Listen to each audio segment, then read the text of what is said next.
गुरु दीन दयाला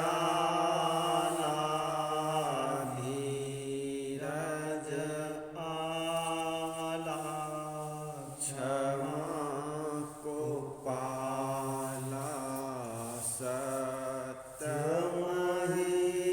दया को धारा न स्वतः विचारन भर्म निवारण बोध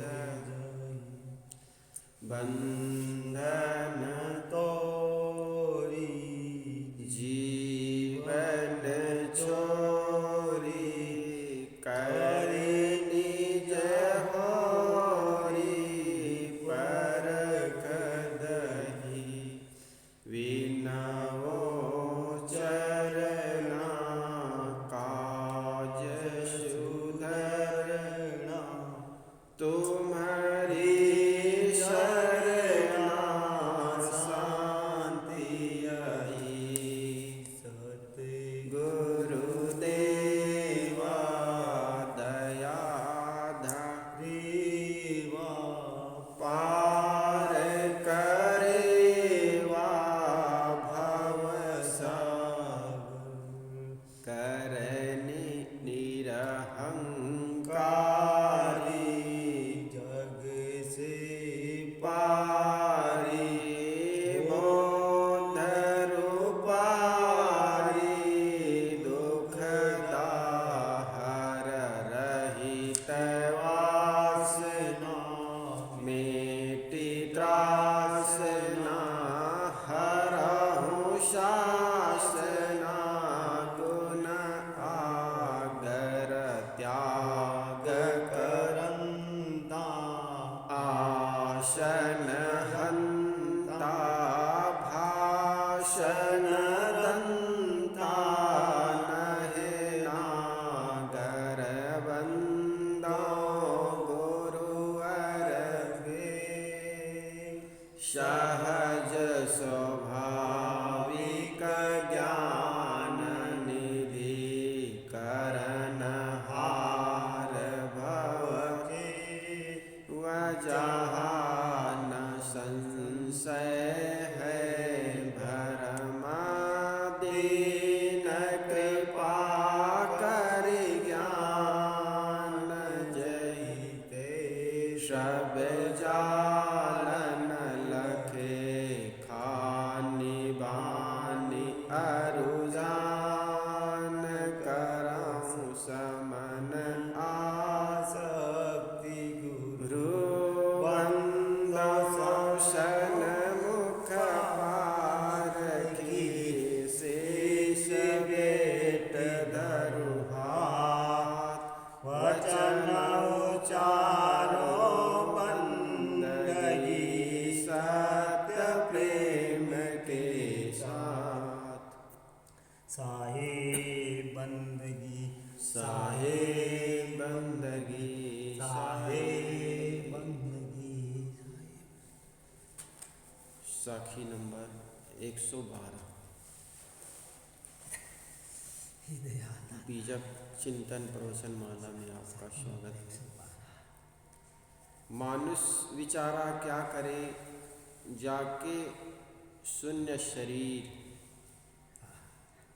जो जीव झांके न उपजे तो का पुकार कबीर। कबीर सदगुरु कबीर साहब जी कहते हैं मानुष विचारा क्या करे।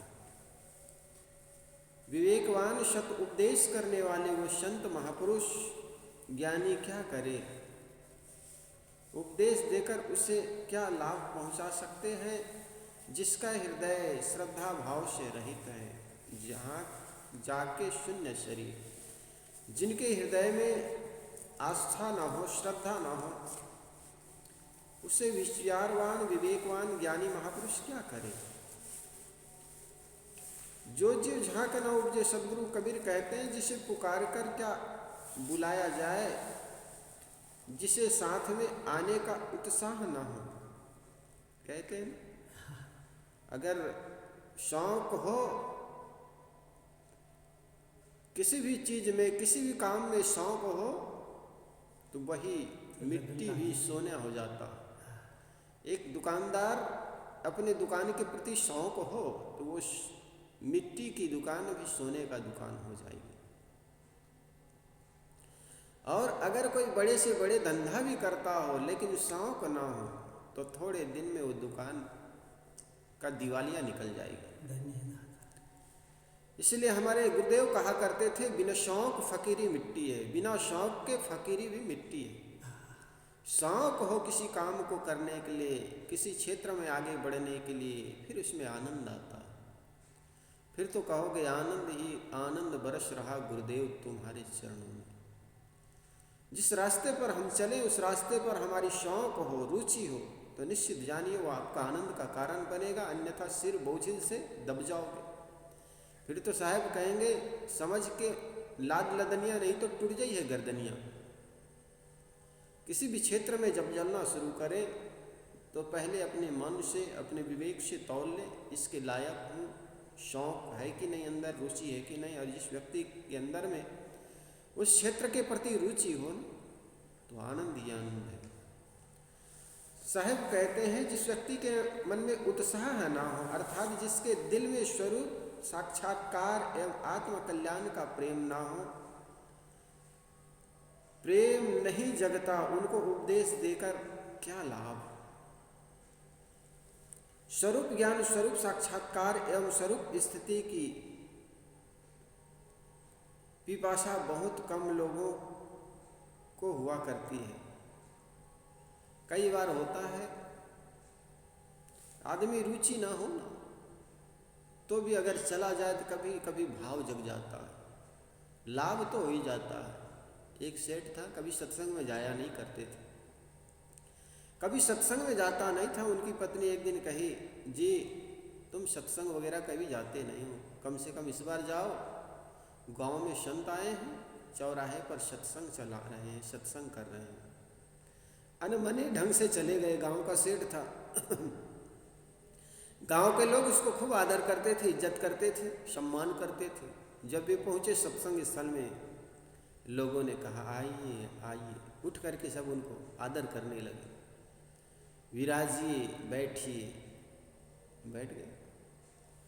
दे अभिमानी को अच्छे जगहों पर बैठने पर भी उनकी रुचि नहीं रहती तो वहाँ नींद आने लग जाती, क्योंकि रुचि नहीं।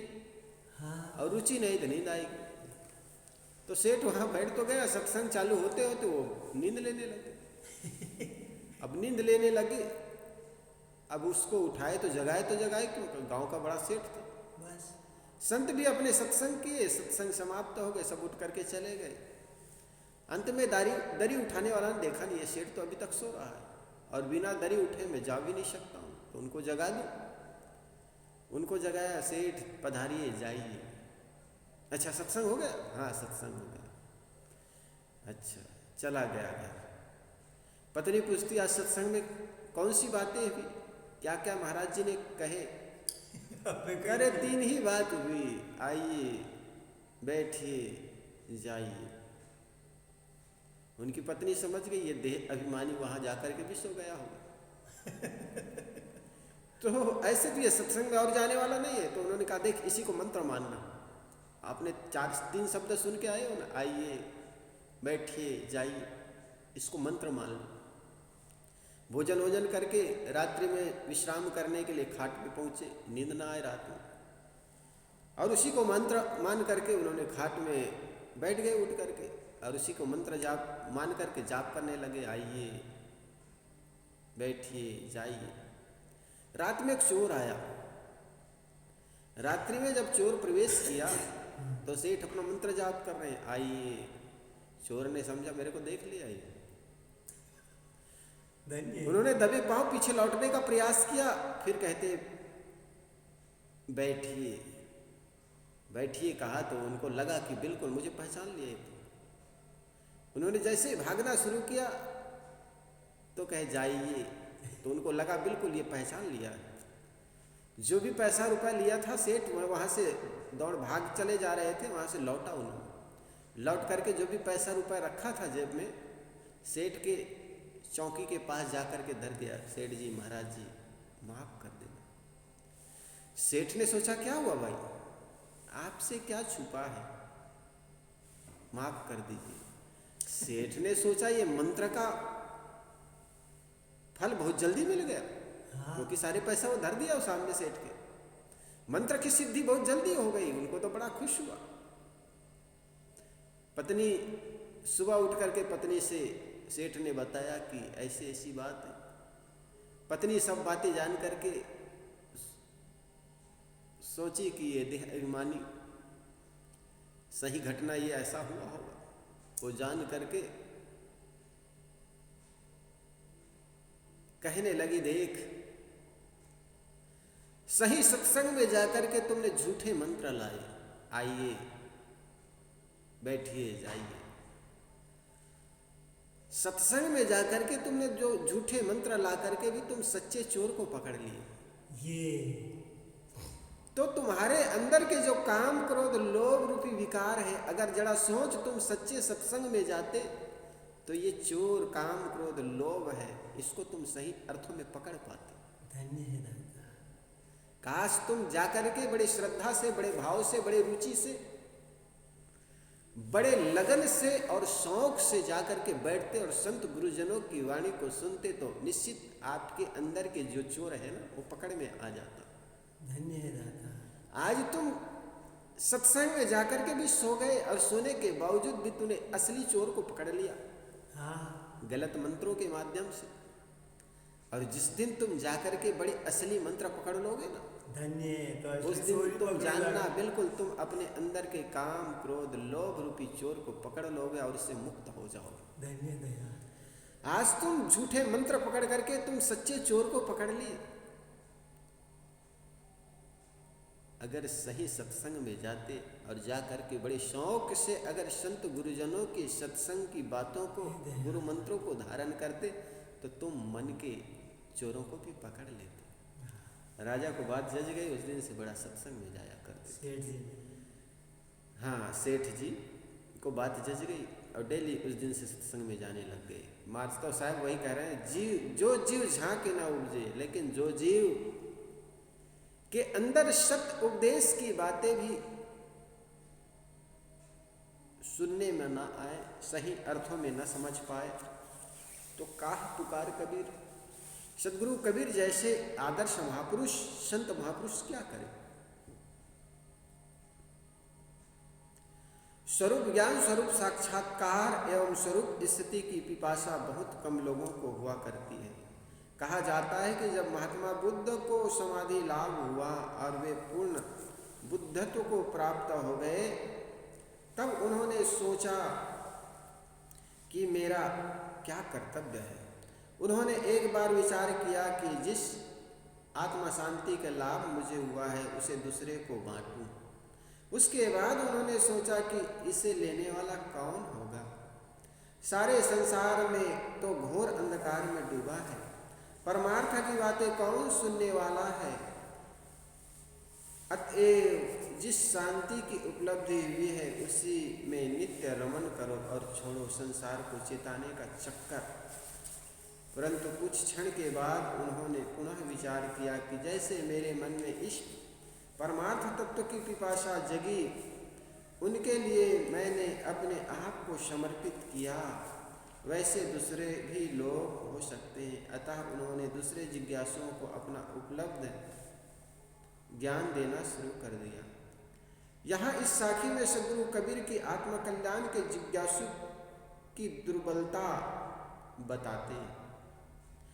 वे इससे यह नहीं कहते कि संसार में पात्रत्व वाले ही नहीं, किंतु यह कहते हैं कि जो पात्र नहीं है उसके पीछे पड़ने से कोई लाभ नहीं। ज्ञान की बातें उसी से कहना ठीक है जिसके मन में कम से कम ज्ञान की बातें को सुनने का जिज्ञासु हो, उत्साह।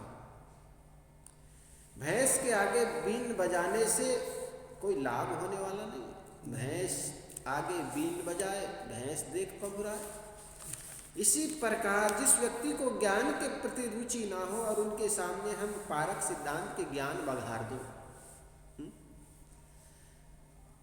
माथा पच्ची करो, उससे कुछ लाभ होने वाला नहीं है कि नहीं? हम ज्ञान की बातें करते चले जाएं और वो श्रवण नहीं कर रहा है, सुन नहीं रहा है, हमारी बातों को अनसुनी कर रहा है। एक सेठ था, उनको कहानी सुनाने का बड़ा शौक था। राजा जो था, एक राजा, उसको कहानी सुनाने का बड़ा शौक था। जो भी आदमी आ जाता उनको कहता मैं कहानी सुना रहा हूँ, सुनो। सुनाते। एक दिन ये खाज का रोगी आदमी आ गया, जिसको खाज हुआ करता है ना, मीठी मीठी खाज होती है ना शरीर में, वो खुजली वाला आदमी आ गया। राजा ने कहा देखो आपको मैं कहानी सुनाता हूँ। अब वो बैठा, राजा कहानी सुनाना शुरू किया। अब वो कहानी सुन तो रहा था, लेकिन कब तक सुने बेचारा, खुजली शुरू हो गई शरीर में। 15-20 मिनट कहानी सुनी, उसके बाद खुजली शुरू हो गई, खुजलाने लग गए। राजा ने देखा इनको कुछ, लोभी आदमी को कुछ लाभ बता दो ना, लोभ की बातें बता दो तो ये ध्यान से सुने। उन्होंने कहा देख मैं आपको 1000 स्वर्ण मुद्राएं दूंगा, तुम मेरी कहानी सुन। 1000 का नाम सुन करके तो उन्होंने कहा ठीक, बिल्कुल हम सुनते हैं।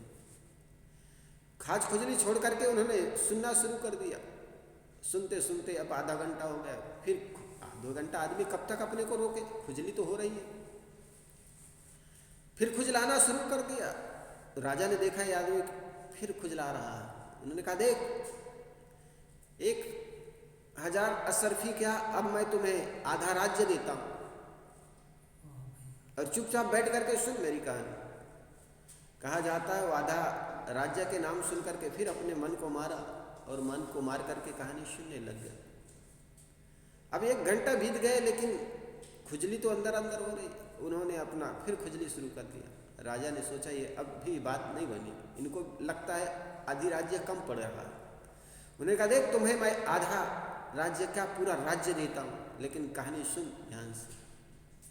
अब एक पूरा राज्य के नाम सुन करके उन्होंने फिर सोचा यार चल, लगता क्या, 1.5 घंटा 1.25-2 घंटा अपने मन को मार के रखा। जब 2 घंटा पूरा हो गया तो अपने शरीर को खुजलाना शुरू किया, आगे पीछे। राजा ने देखा ये आदमी रुक ही नहीं रहा है और खुजलाते चले जा रहा है। राजा ने कहा तुम्हें एक पूरा राज्य दे रहा हूं, ये भी कम पड़ रहा है। तब उस आदमी ने खड़ा होकर के कहा राजन तुम्हारा राज्य तुम्हें मुबारक हो, जो सुख मुझे मेरे खाज में है वो तुम्हारे राज्य में नहीं, तुम्हारा राज्य तुम्हें मुबारक।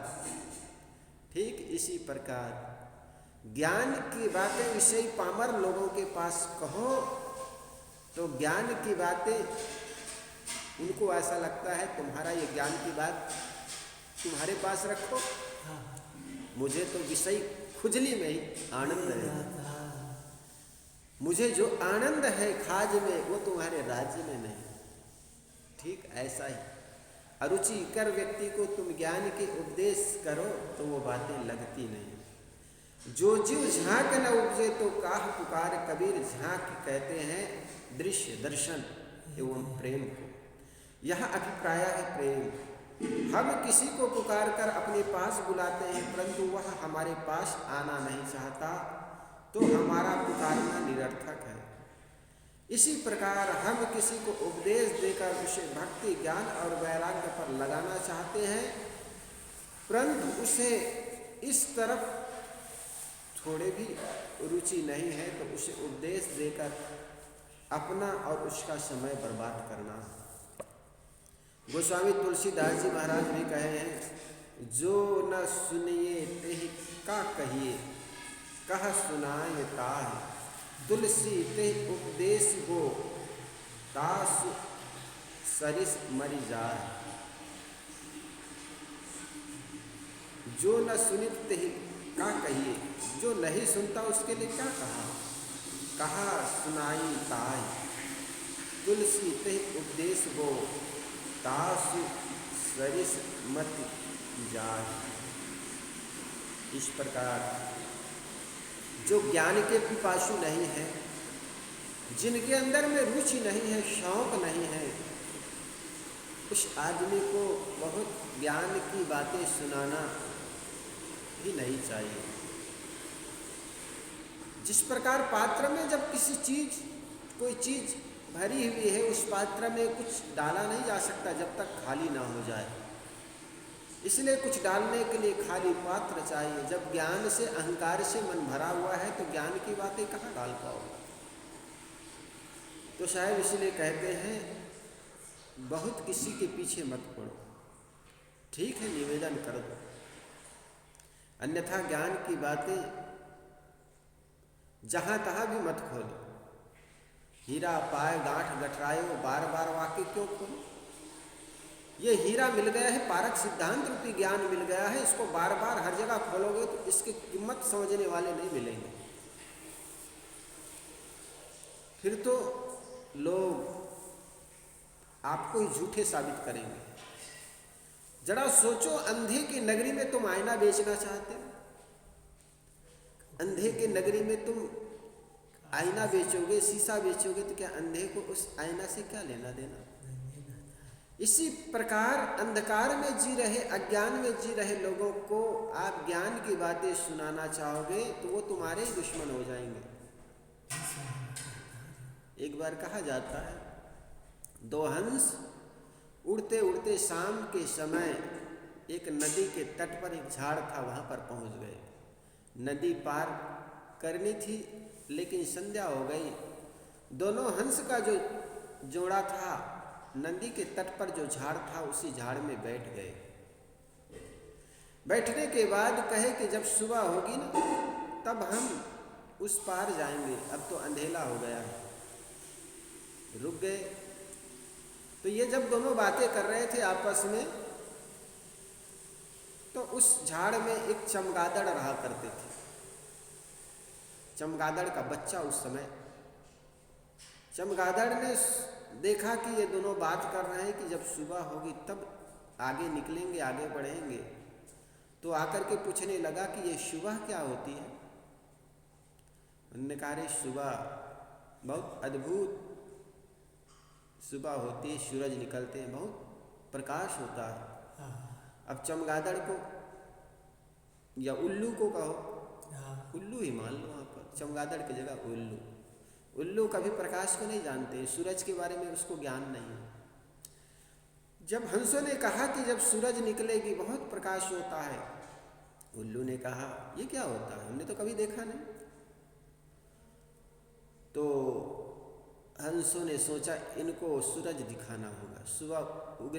सुबह होने लगी, सूरज उगने लगा पूरब की ओर, तेज प्रकाश लालिमा छाने लगी। तब हंसों ने कहा देखो वो सूरज उग रहा है। उल्लू ने कहा मुझे तो बिल्कुल दिखाई नहीं पड़ रही। तो हंस होशियार था, उन्होंने देखा इनकी आंखों में एक परत लगा होता है जिसके चलते सूरज के प्रकाश को देख नहीं पाता। इसलिए कहते हैं ना, उल्लू को दिन में दिखाई नहीं पड़ता और कौवा को रात में दिखाई नहीं पड़ता। तो उल्लू को रात्रि में इसलिए नहीं दिखाई पड़ती, उल्लू को दिन में इसलिए दिखाई नहीं पड़ता क्योंकि उनकी आंखों में धुंधला परत होते हैं। हंस मिलकर के उनके आंखों के धुंधले परत को निकाल दिए तो सूरज, दिन के सूरज को भी देख लिए। उनके माँ बाप आए उल्लू के। अब उल्लू के माँ बाप भी तो उल्लू ही होंगे ना, बस उनकी भी आंखों में ऐसी परत थे, वे देख नहीं पाते थे। अब रात शाम को समय सुबह सुबह लौट करके आए अपने काम काज से। तो उल्लू के बच्चे ने उल्लुओं से कहे, अपने माँ बाप से कहे दिन में सूरज निकलती है। उनके माँ बाप ने कहा ये सूरज क्या होता है? कहे वो देखो सूरज निकल रहा है। अब उल्लुओं को, उनके माँ बाप को कुछ दिखाई नहीं पड़े। तो उल्लू ने कहा तुम दोनों अंधे हो, मेरे को इतना बड़ा सूरज दिखाई पड़ रहा है, तुमको दिखाई नहीं पड़ रहा। तो उल्लू के माँ बाप ने कहा ये क्या देख लिया इसमें। गांव के लोग पंचायत इकट्ठे किए, ये मेरे बच्चे आजकल झूठ बोल रहा है, ये उल्टा पुल्टा बात करता है, सूरज कोई चीज होती हमने कभी नहीं देखा, ये कैसा देख लिया। पंचायत बैठे, पंचायत के सारे उल्लू बैठे थे। अरे उल्लू के पंचायतों में उल्लू ही तो बैठेंगे, बस सारे उल्लू लोग बैठे थे, सारे उल्लू बैठे थे। उस लड़का को बता बता तूने क्या देखा? कहे सरकार है देखो सूरज निकल रहा है। उल्लुओं ने कहा हम इतने लोग देख नहीं पा नहीं रहे हैं, ये उल्लू ही देख रहा है। जहाँ पर भीड़ हो ना तो भीड़ अपनी बात को सही साबित कर देगा, बस क्योंकि भीड़ तो सदा मूर्खों की होती है। हाँ। सारे उल्लू को भीड़ देख करके कहा ये लड़का अकेला क्या ईमानदार है क्या? हम लोग सब झूठे हैं, हाँ यही सत्यवादी है। सभी ने मिल करके उनको पत्थर मारना शुरू कर दिया। पत्थर मार दिए, चूंकि उन्होंने प्रकाश को देख लिया था, ज्ञान का उदय उनके जीवन में हो गया था। ठीक संसार में ऐसा ही होता है, अगर तुमको ज्ञान की बातें दिखाई पड़ गई तो आपको संसार के बीच अगर जाकर कहोगे ना अज्ञानी लोगों के बीच, तो पत्थर मार मार के आपको मार देंगे। अज्ञानियों के बीच ज्ञान की पोटली खोलो मत, अन्यथा आपको ही अज्ञानी साबित कर देंगे, अन्यथा आपको ही झूठे साबित कर देंगे। होता अधिकतर यही है। जितने भी महापुरुष बिल्कुल जिनको संसार की बातें समझ में आ गई, उन्होंने कहा ये संसार असार है, जिसके पीछे तुम दौड़े चले जा रहे हो ये मोह माया है। संसार आसक्त व्यक्ति लोग उनको पत्थर से मारे, किसी को जहर पिला दिए। स्वामी दयानंद सरस्वती को जहर दिए गए, महात्मा ईसिया को सूली में चढ़ा दिए गए, महात्मा बुद्ध को भी तरह तरह की यातनाएं दी, और सदगुरु कबीर के लिए तो कहा जाता है 52 कशनियाँ कसे गए। दुनिया में जो भी चंद महापुरुष आए, ये संसार के लोग उनको जीने नहीं दिए। इसलिए अगर आपको भी ज्ञान की बातें समझ में आ गई तो चुप रहिए। अन्याय कुंजरों की बाट में, सब्जी बेचने वाले की बाजार में जाकर के उनको खोलो मत। हीरे की कीमत तो वही समझेगा जो जौहरी होंगे। इसलिए अपनी बात अगर सत्य जान गए हो तो सत्य बात को अपने अंदर ही बचाओ, हर जगह खोलो मत। सदगुरु कबीर ने कहा हीरा पायो गांठ गठरायो, बार बार वाक्य क्यों खोले? हीरा मिल गया है तुमको, उसको चुपचाप अपने पास रखो, समय आने पर खोलोगे। जिज्ञासु मिल जाए तो खोल करके दिखाना, कोई पारखी मिल जाए तो उस ज्ञान की बातों को खोल करके दिखाना। साहब कहते हैं जो जीव झांक न उपजे तय कहा पुकार कबीर।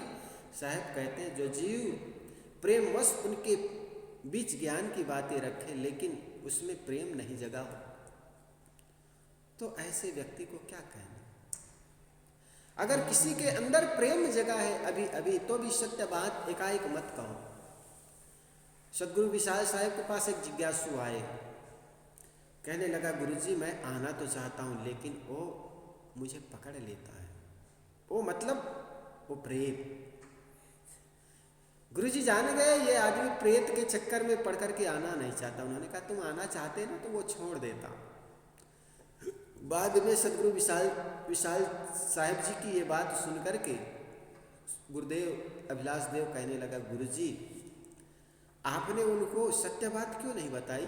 आप कह देते कि भूत प्रेत कुछ नहीं होता, बेकार की झंझट में क्यों पड़े रहते हो?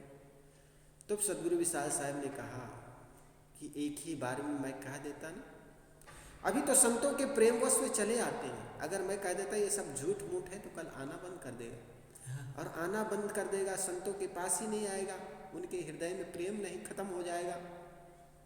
तो सत्य बात किसको बताओ? धन्यवाद। इसलिए जो आना शुरू किया है, जिसके अंदर में थोड़ा बहुत प्रेम है उसको मारो मत, आने दीजिए, एकाएक तोड़ो मत। सत्य के पिपासु होगा, धीरे धीरे सत्य बात जान जाएगा। तुम गरिष्ठ से गरिष्ठ चीज एकाएक खा जाओगे तो अपच का कारण बन जाएगा। इसलिए सत्यवाद भी एकाएक कह दो तो वो चौंक जाएगा, आना बंद कर देगा। फिर आखिर तुम हरी बात सत्य होते हुए भी किसको सुनोगे? इसलिए अगर सत्य के जिज्ञासु है, संतों के प्रेमी है, तो भी उसको सत्य बात एकाएक बताओ मत। आगे साहब कहते हैं जीवन में चूक मत करो। चूक कहते हैं भूल। मानुष जन्म नर पाए के चूके अब की बात, जाए परे भव चक्र में सहे घनेरी रात। जीव ने विवेक प्रधान मानव जन्म को पाकर भी यदि ऐसे सुनहरे अवसर में स्वरूप ज्ञान एवं स्वरूप स्थिति का काम नहीं किया, जाए परे भव चक्र में। साहब कहते इस महत्वपूर्ण अवसर को व्यर्थ खो दिया तो वह जाकर पुनः जन्म मरण के चक्कर में पड़कर असीमित दुख भोगता रहेगा। आदमी वही रहता है, परंतु जब वह बैलगाड़ी की सवारी पर चलता है तब उसकी गति बहुत मंद होती है, पर रेलगाड़ी व कार की सवारी पर वह तेज चलता है। परंतु यदि उसने वायुयान की सवारी की तो वह बहुत तेज गति से चलता है। सामान्य आँखों में हम चीज़ों को सामान्य रूप में देख पाते हैं, परंतु सूक्ष्मदर्शी एवं दूरदर्शी से उस सूक्ष्म वस्तुओं एवं दूर की वस्तुओं को भी देख लेते हैं। इसी प्रकार जीव तो वही है, परंतु जब वह मानवेतर खानियों में रहता है, मानवेतर खानी मतलब समझते हो?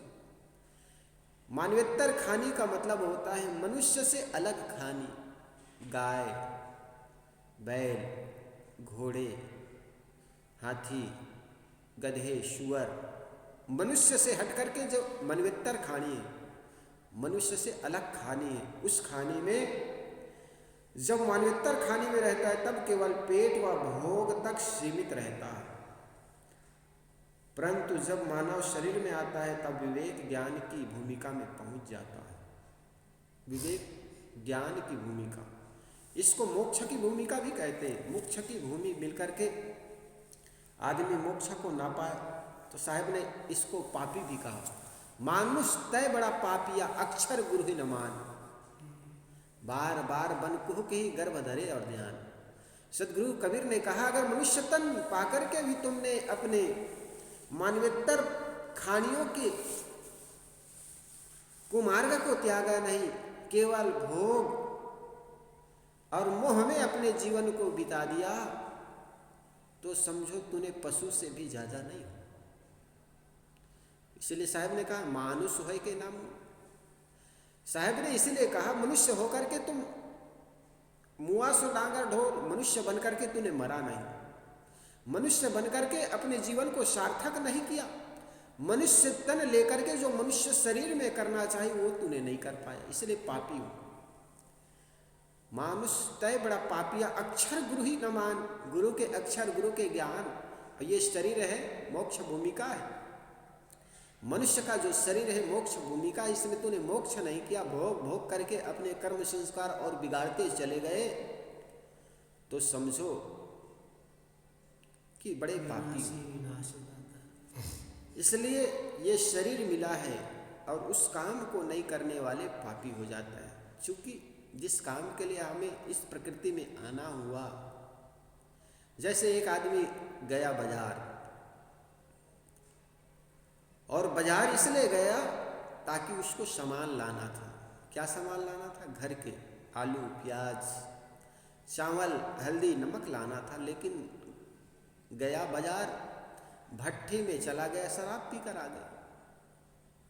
अब बताओ, उनको लाना था घर के सामान और चला आ गया पी करके। व्यक्ति बड़ा स्वार्थी, अब कहेगा क्या?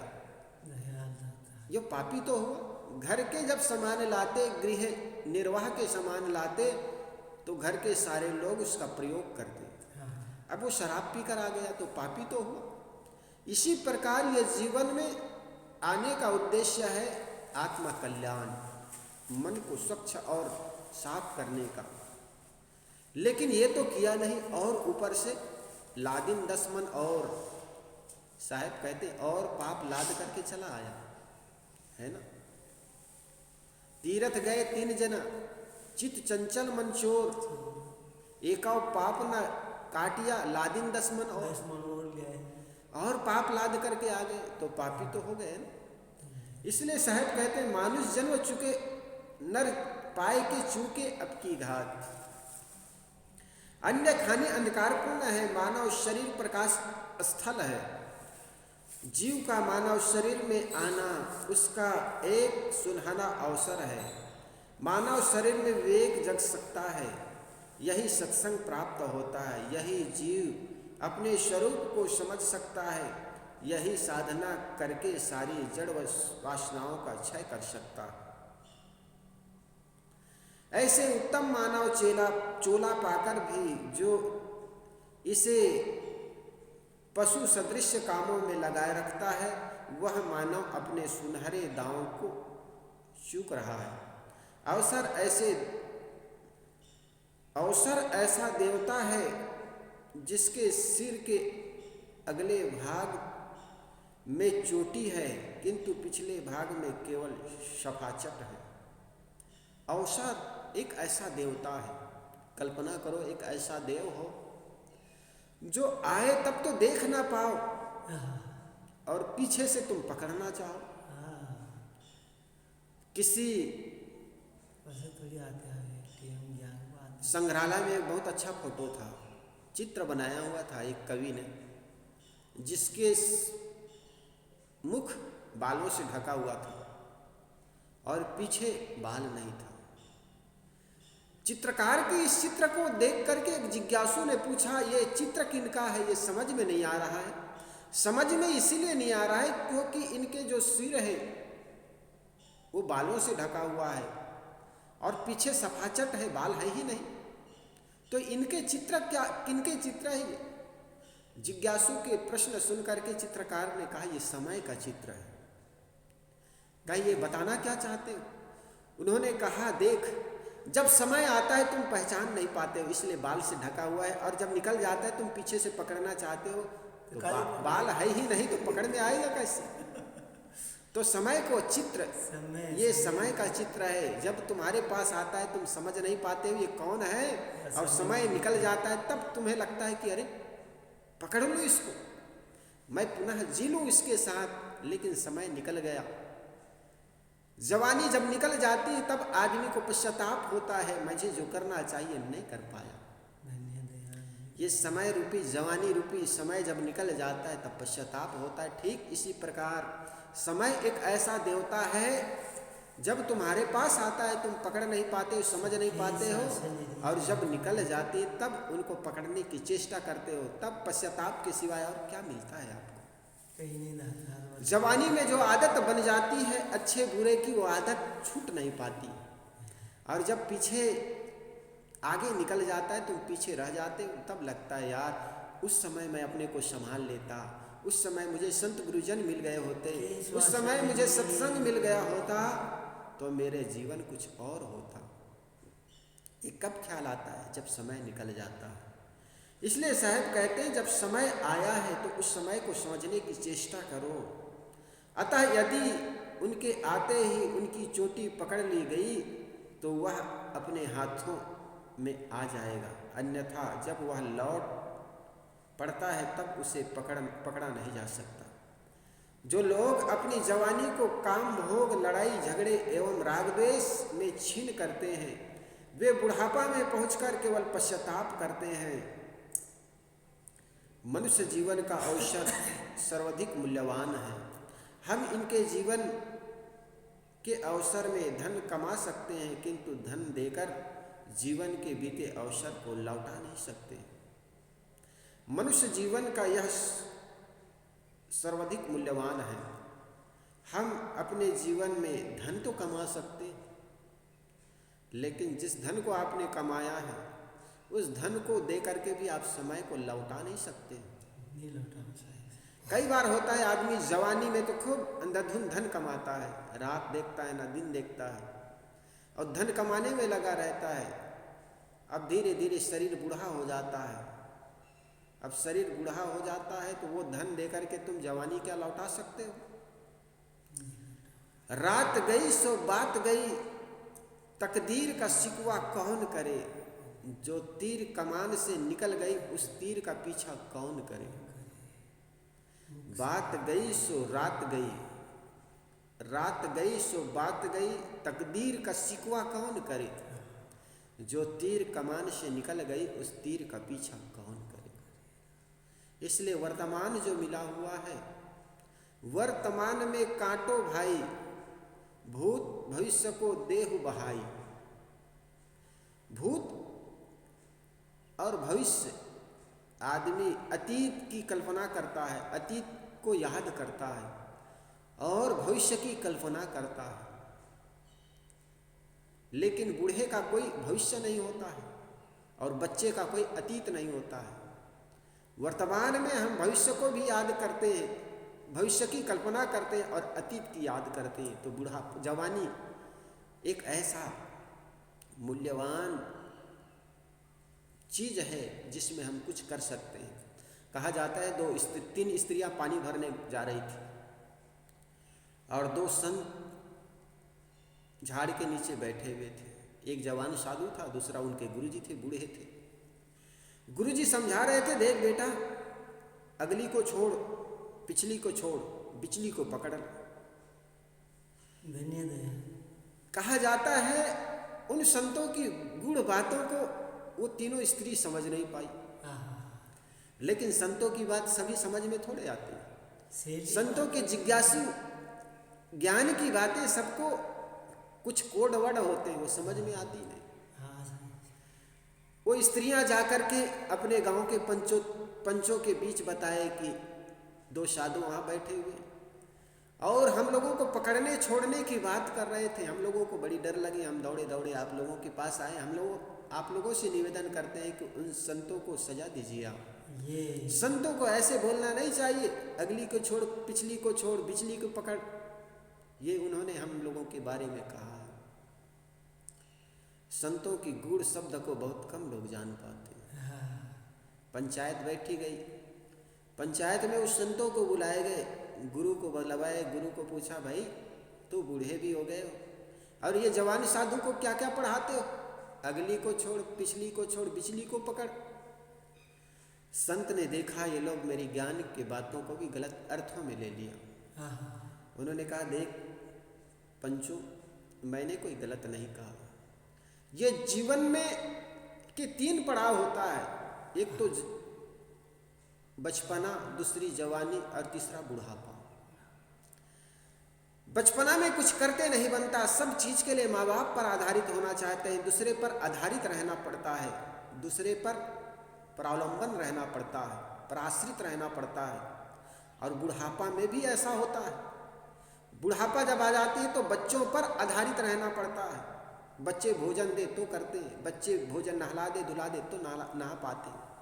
लेकिन जवानी हमारे वश में होती है। हम जवानी में चाहे तो अपने जीवन के हर कृत्यों को मोड़ सकते हैं, एक सुंदर रूप दे सकते हैं। हम जवानी में इसलिए कहा, इन जवानी के इतिहास हमारा पलता है।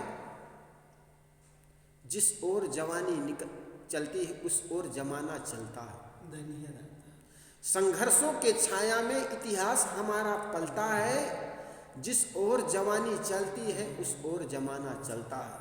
देखो पंचो, आदमी न तो बचपना में कुछ कर पाता है, न बुढ़ापा में कुछ कर पाता है, कुछ कर पाता है तो जवानी में। तो मैंने इस अपने जिज्ञासु को सुना रहा था कि बेटा तू ये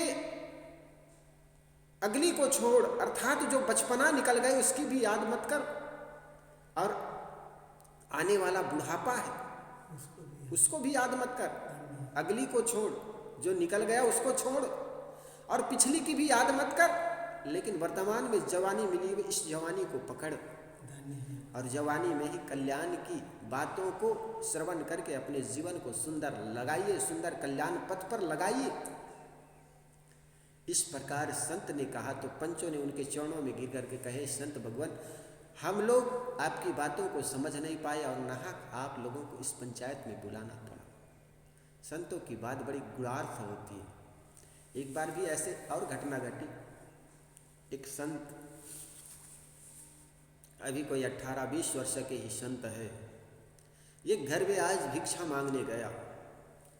उस घर में नई बहू आई हुई थी।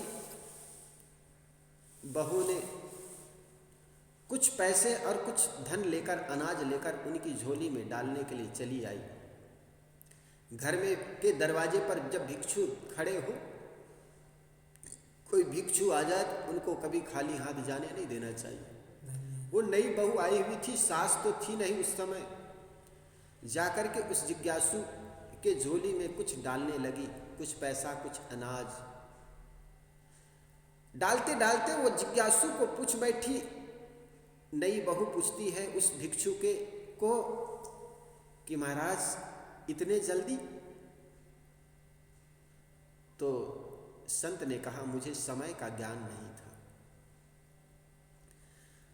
जब उस नई नवेली बहू के मन में जिज्ञासुपन देखा, जिज्ञासु भाव देखा, तो संत ने कहा, बेटी आपकी उम्र क्या है? ये सब बातें हो रही थी। उनके ससुर जो है कमरा में बैठा हुआ था। कमरा में बैठा हुआ था और ये बातें सुन रहा था। जब संत से वो बहू पूछने लगी, गुरुजी इतने जल्दी? तो जिज्ञासु ने कहा कि वो संत ने कहा कि मुझे समय का पता नहीं। तो ससुर ने देखा, इतनी जल्दी कहाँ आए? ये तो 12 बज गए दिन के, सूरज निकल गया। और ये कहता है इतने जल्दी? मेरी बहू पूछ रही है कि इतनी जल्दी, और वो भी कहता है समय का ज्ञान नहीं।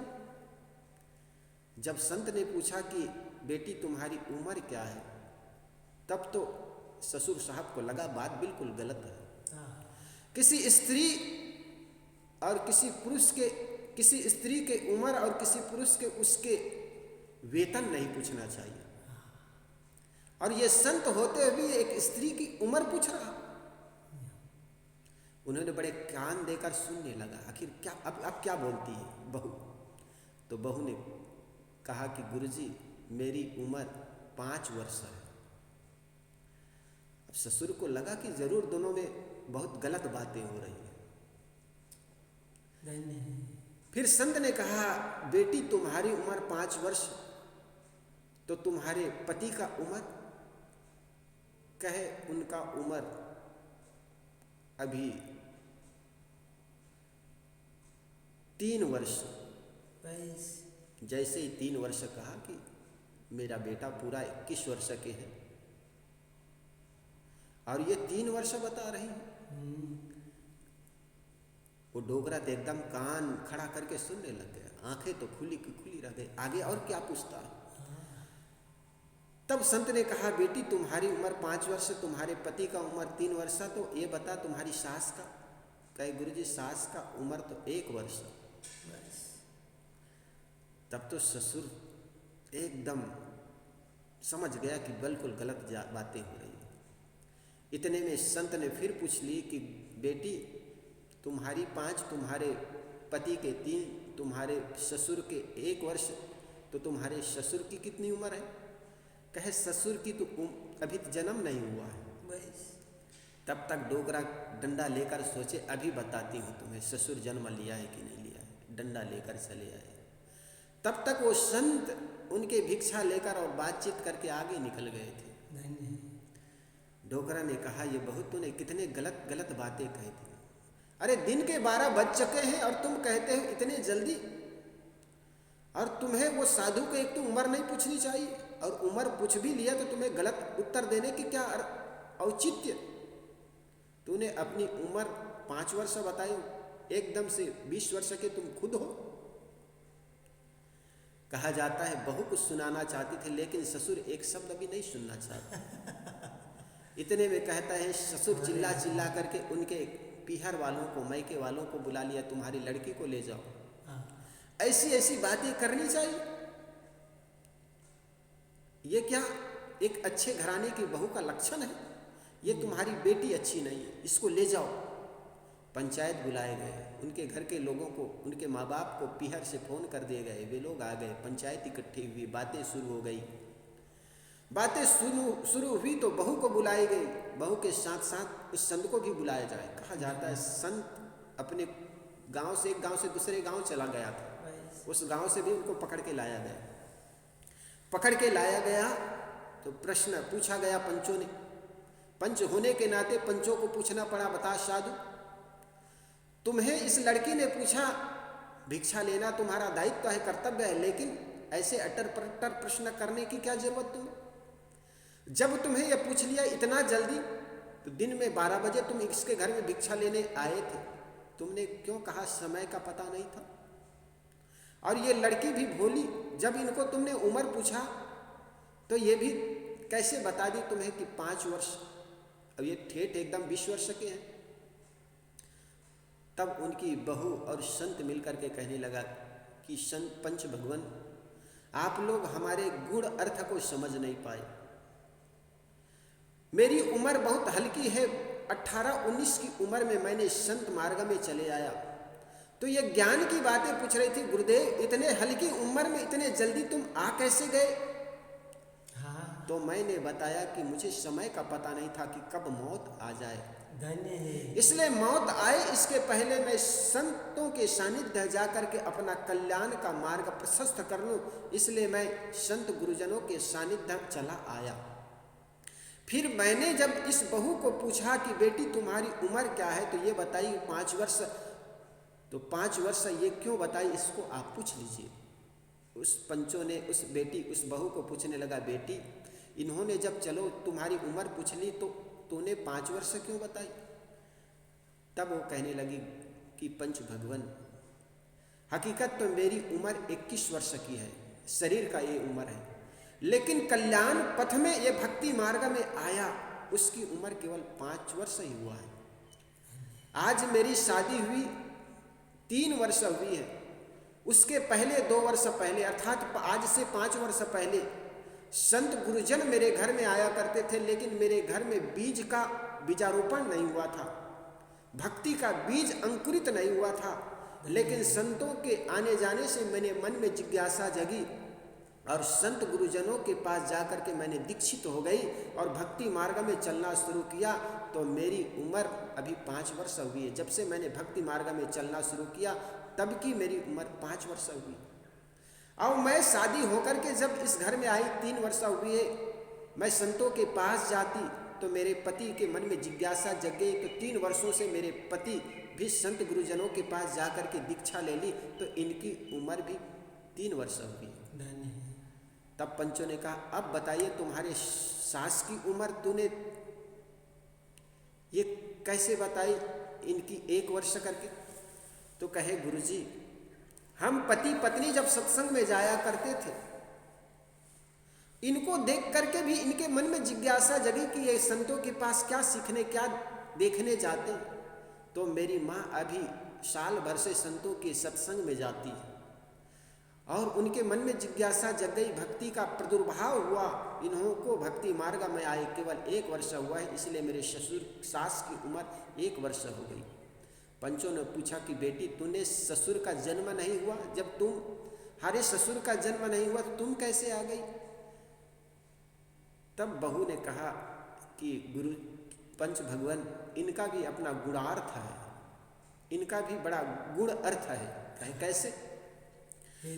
जब हम लोग इतने वर्षों से संत गुरुजनों के सानिध्य जाते हैं, संतों के सत्संग सुनते हैं, फिर भी इनके मन में जिज्ञासा नहीं जगी, फिर भी ये अपने भक्ति मार्ग में अपने जीवन को लगाया नहीं। इसलिए मैंने कहा कि इनका तो जन्म नहीं हुआ है। संत गुरुजन उनकी बातों को सुन करके बड़ी प्रशंसा कर लिया कि तुम्हारे घर में कैसी देवी जैसे बहू आई हुई है, लेकिन तुम लोग समझ नहीं पाए। और ससुर भी अपने को धन्य बनाने लगा कि मेरे घर में जब देखो एक देवी आई, एक बहू आई जो सत्संगी है, फिर भी उनके गुण अर्थ को समझ नहीं पाए। अपने समझी साहब से गनायत से कहा कि गनायत साहब आपको बहुत बहुत धन्यवाद, आपने हमें बहू नहीं बल्कि अपनी बेटी नहीं बल्कि एक लक्ष्मी हमारे घर में दिए हो, इसके लिए आपको और आपके गांव वालों को बहुत बहुत धन्यवाद। माफ़ करना मेरी भूल के लिए, आपने तो सुंदर बहू दी, लेकिन मैंने ही कुछ गलत समझ के कारण मैंने इन लोगों को समझ नहीं पाया। इस प्रकार संतों के जो गूढ़ अर्थ होते हैं उसको समझने की सबकी बात की बस की बात नहीं होती। इसलिए सद्गुरु कबीर कहते हैं, जाए परे भवचक्र में सहे घनेरी लात, मानुष जन्म नर पाए के चूके अब की घात, जाए परे भवचक्र में सहे घनेरी लात। साहेब ने जो बात कही, मानुष विचारा क्या करे जाके शून्य शरीर, जो जीव झांकी न उपजे तो कहा पुकार कबीर। सद्गुरु कबीर संतों की बातों को या उच्च कोटि के महापुरुषों को की बातों को हर व्यक्ति समझ नहीं पाते, और समझ न पाने का एक ही कारण है मन की अज्ञानता। उस महापुरुष की क्या गलती जिन्होंने सत्य बात समाज के बीच रखी, लेकिन समाज के लोग आंखों में धुंधुलका होने के चलते, आंखों में अज्ञानता के पर्दा होने के कारण सत्य बात को नहीं देख पाए। जैसे उल्लू को दिन के सूरज दिखाई नहीं पड़ते, इसी प्रकार अज्ञानता से भरे हुए व्यक्ति को ज्ञान की पूर्ण बातें भी समझ में आती नहीं। तो सद्गुरु कबीर की यह सुंदर साखी, मानुष विचारा क्या करे, विद्वान जन क्या करे, संत महापुरुष क्या करे, जाके शून्य शरीर जिनके हृदय में प्रेम का उदय नहीं हुआ हो, जिज्ञासा न पैदा हो, जो जीव झांक न उपजे तो काह पुकार। कबीर सद्गुरु कबीर कहते हैं, जिस व्यक्ति के अंदर में ज्ञान की बात करने के बावजूद भी अगर उनके मन में प्रेम न जगे, सत्य के प्रति जिज्ञासा न पैदा हो, तो काह पुकार। कबीर साहब कहते हैं उसको पुकारने से कोई फायदा नहीं। इसलिए अगर ज्ञान की बातें मिल गई, हीरा परा बाजार में रहा छार लपटाए, केतक मूरख पचिमुआ कोई पारखी लिए उठाए। कितने मूर्ख लोग, हीरा तो पड़ा हुआ था बाजार में, लेकिन वो छार से लपटा हुआ था, कीचड़ से सना हुआ था, लेकिन कोई पारखी जिज्ञासु के आंखें पड़ी, दृश्य में देखने में आया, उसने उठा लिया। इसी प्रकार ज्ञान की बातें सबको सुनने में आती नहीं, कोई पारखी विरले ही उसको समझ पाते हैं। बोलिए सद्गुरुदेव की जय। वंदनीय है गुरुदेव तुमको, वंदनीय है गुरुदेव। काल जाल के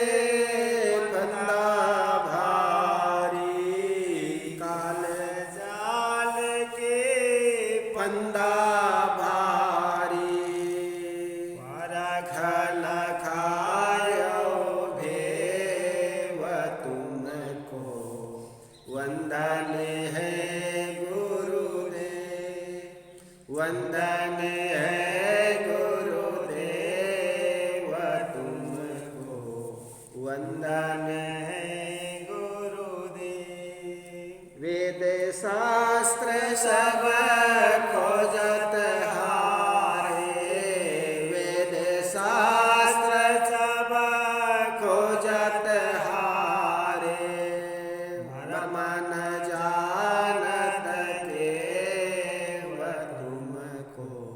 वंदनीय है गुरुदेव, वंदनीय है गुरुदेव तुमको, वंदनीय है गुरुदेव। गुरु समान और को दाता, गुरु समान और को दाता, ताकि करिए वंदनीय है गुरुदेव। साहिब कबीर अभय पद दाता, साहिब कबीर अभय पद दाता, पूरन परख समेव तुमको, वंदनीय है गुरुदेव, वंदनीय है वंदनीय है गुरुदेव। आरती हो गुरु आरती हो, आरती गरीब निवाज सायब आरती हो, ज्ञान आधार विवेक की बाती, ज्ञान आधार विवेक की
साहेब कबीर संतन की कृपा से भया परख प्रकाश साया भारती आरती गरीब नवाज साहेब आरती ओ दास भारत दीन दयाल साहेब आरती ओ दास जान लीजिए अपनो विनती सुनिए मोर विनवत हूँ कर जोर के गुरु शरणागत तोर काम क्रोध मद लोभ में नित मैं रहूं गुलान दीन दास प्रभु जान के लीजे बंदी छुड़ा मम दृष्टि महामलिन है खानी बान के बीच दया करी गुरु बोधिए मैं हूँ अधम यतनी काल जाल बहु फेर में परिहं निपट गंवार शरण आय की लाज साहेब लीजे हुआर मन वचन कर्म गुरु साधु से टूटे नाम मने बंदी छोरिया दीजिए वरदान सदा अच्छे साहेब के दरबार में कमी काहू की नाय बंदा मोह पावे नहीं चूक चाकरी ना गुरुरधिकं तत्त्वं न गुरुरधिकं तपः गुरुर्ज्ञानात् परं नास्ति तस्मै सद्गुरुवे नमः ध्यानमूलं गुरुर्मूर्ति पूजामूलं गुरुपदं मन्त्रमूलं गुरुर्वाक्यं मोक्षमूलं गुरुर्कृपा गुरुर्देवो गुरुर्धर्मो गुरुर्निष्ठा परं तपः गुरुर्परतरं नास्ति नास्ति तत्त्वं गुरु परम बंदो सन्मुख पार की शीश गेट दरबार वचन उचारो बंदगी सत्य प्रेम के साथ साहे बंदगी साहे बंदगी साहे बंदगी